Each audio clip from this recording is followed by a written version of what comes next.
Entremos un poco más en detalle con este proceso que fue observado de cerca por figuras políticas internacionales y del lado nuestro también políticos chilenos o políticas chilenas como Catalina del Real, vicepresidenta de Renovación Nacional, y la diputada de la UDI, Mónica Salaquet, quienes estuvieron invitadas como observadoras, ¿no? Observadoras. ¿Qué es lo que lograron constatar en esto? Porque es bien atípico. Bienvenidas al Express Matinal, primero que todo. Es bien atípico que la derecha o la oposición venezolana se junte toda con un solo candidato. No lo habían hecho por lo menos en estos 13 años, ¿no? Sí, mira, ha sido un proceso tremendamente interesante. Para nosotros fue realmente espectacular. Yo creo que es un momento histórico para Venezuela. Durante 13 años ha estado Chávez al poder, donde no ha dado la opción finalmente a nadie de poder competirle, porque, bueno, todo el tema político es tremendamente restrictivo. Y hoy día que se junten 13 partidos políticos, los dos principales, que son los dos más grandes, pero un montón de partidos chicos, y hagan una mesa de unidad democrática, el MUD, para hacer una primaria en la cual participaban, primero eran 6 candidatos, luego se bajó uno, y terminan compitiendo 5 candidatos, donde gana Capriles, Radonsky. Fue realmente un momento muy emocionante y el pueblo venezolano está muy contento. Muy emocionado. Sí. Yo creo que hay que recalcar algo que ha sido inédito y que los mismos venezolanos nos declaraban y nos decían que ellos nunca se imaginaron hace 3 años que se iba a lograr culminar en lo que se vivió este domingo en Venezuela. Porque era difícil encontrar puntos de unión, puntos de consenso entre todos los partidos de la oposición.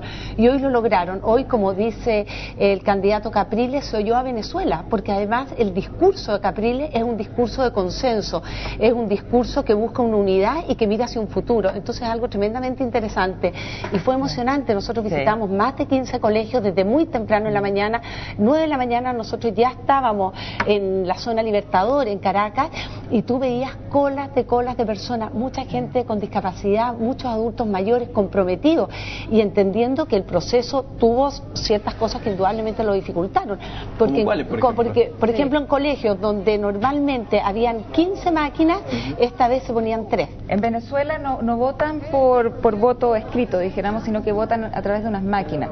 Y electrónico, dijéramos. Y esta máquina electrónica te da un papelito que lo metes a la urna, entonces tienen cómo comparar. El problema es que las elecciones en realidad las controla el Consejo de Elecciones, que depende del gobierno, son funcionarios públicos. Entonces el mayor susto que tenían en ese momento era justamente que fuera una elección transparente, que las máquinas no se echaran a perder, que no hubiera un momento en que los números no coincidieran. Y es el gran problema que tienen hoy, o sea, la gran preocupación de cómo enfrentar el día 7 de octubre, donde son las elecciones de verdad, donde Capriles Radonsky va a ser quien compita a Chávez. Que realmente las elecciones sean transparentes y puedan ser ganadas. O sea, ellos no esperan un 51% para poder ganar. Ellos hablaban de por lo menos tener un 60%. Necesitan un margen de más de knockout, como dicen ellos. Un margen de más de un 10% para que realmente la elección sea sustantiva y sea reconocida por el gobierno. Así es. Ahora pasó otro factor. Mucha gente en estas primarias tenía temor de salir a votar, precisamente porque este sistema electrónico, de alguna manera, el gobierno tiene un control de quiénes salieron a dar su voto. Indudablemente en unas primarias de oposición, quienes fueron a dar el voto son de oposición. O sea que, a ver, la administración del cómo se hace pertenece al propio gobierno. Mira, no hay que se hayan juntado todos los partidos de oposición en este caso, y hayan organizado el tema de la lista de votantes y eso.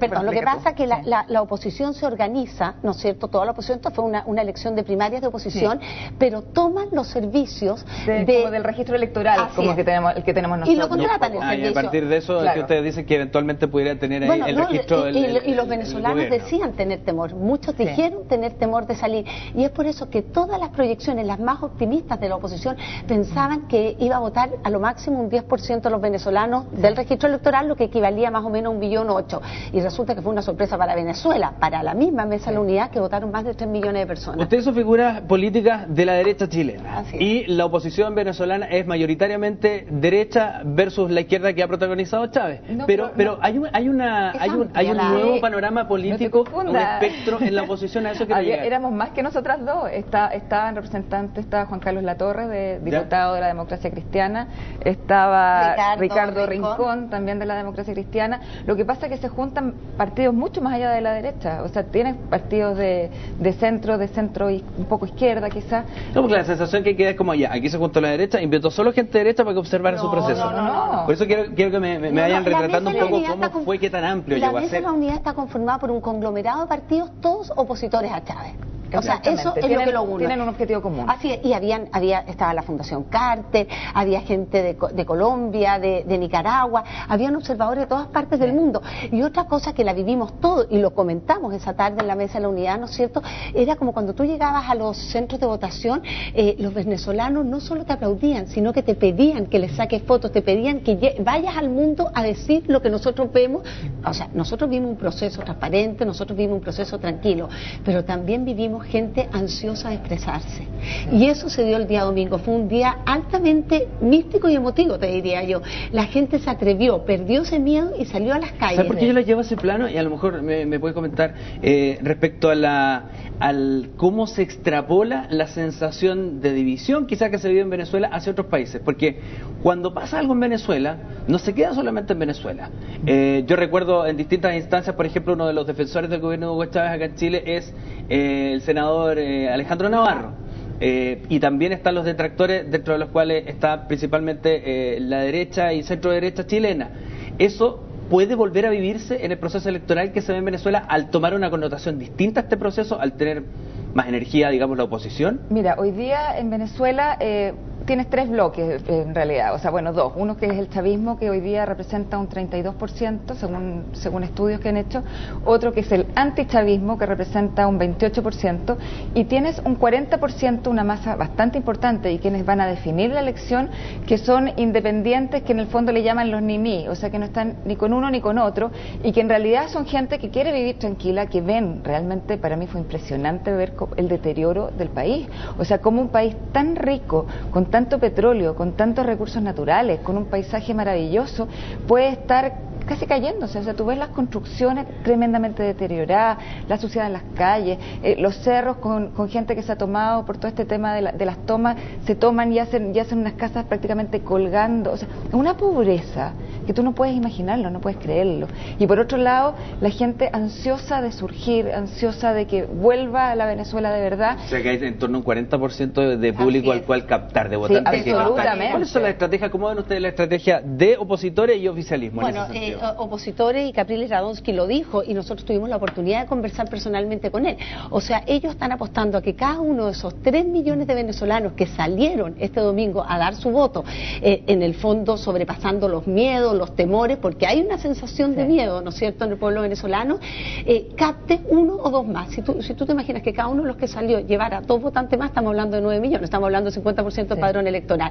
Ahora, yo tengo la sensación que se generó un punto de inflexión, tengo la sensación que hoy día es una ola que no va a parar, una ola de optimismo, de esperanza.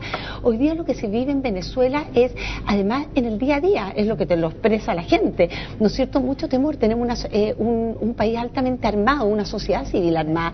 Las madres te dicen que muchas veces no saben si van a ver a su hijo en la tarde a la vuelta del colegio. Entonces, ¿pero cómo? Y se emocionan, ¿ah?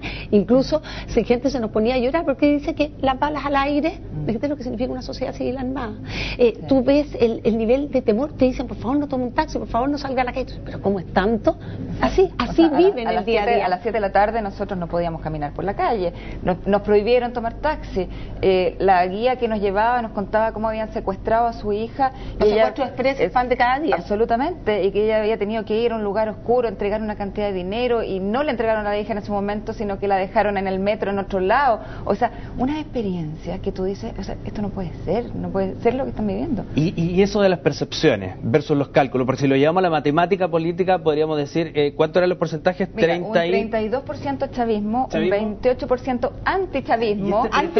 Está muy equilibrado en ese sentido. Exacto, muy equilibrado. exacto. ¿Cómo se entiende entonces? ¿Qué pasa si el día de mañana, porque también es muy probable probable que con ese porcentaje gane Hugo Chávez. Por supuesto. Sí, es que yo creo que... ¿Cómo lo interpretaría la oposición? Yo creo que hoy día ese 40% yo creo que es muy...